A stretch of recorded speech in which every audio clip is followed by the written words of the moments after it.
Well, hey there. I'm Danielle Flynn, and this is Eastside Joel Morgan. Eastside. All right, so we're in Eastpointe for City of the Week, and right now we're standing on Gratiot Avenue enjoying a little bit of summertime weather. I even wore shorts today, Joel. Well, all right. Very exciting day today. We are at Memories and Melodies. They have been in business for 30 years, 24 of them right here on Gratiot Avenue in Eastpointe, and man, is it a cool place. Now, we're going to walk on in. So, you know, Eastpointe has gone by a lot of different names. We talked about how it was known as East Detroit up until 92, but before that, it was known as Halfway for a ton of years, as a village, as a township, and it wasn't until Eastpointe, East Detroit became a city in 1924 that they chose that name. Why was it called Halfway? And there was a halfway house. Like, there was a whole thing. It was different times, right? But they called it Halfway because the city was halfway in between Detroit and Mount Clemens, and that was a very widely used stagecoach route. And it's still known as the gateway to Macomb County and a family town. It is, and I saw some really nice flower shops on the way in. Like, it's just charming.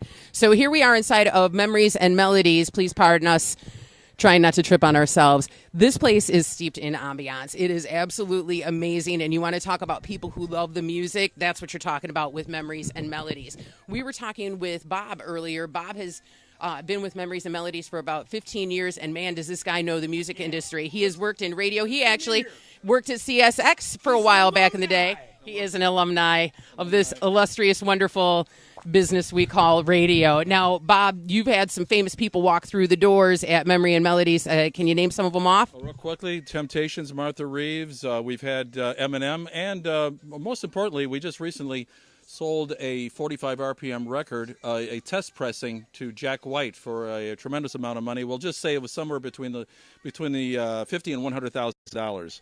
Hundo. In fact, the record.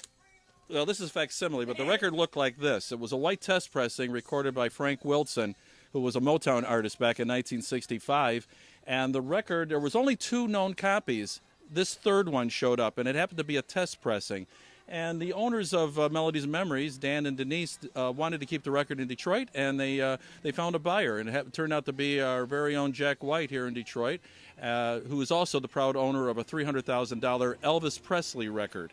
And so, anyway, Jack was the buyer. We kept the Motown record in Detroit, and thanks to Dan and Denise Zija, who are the owners here. I'm substituting for them.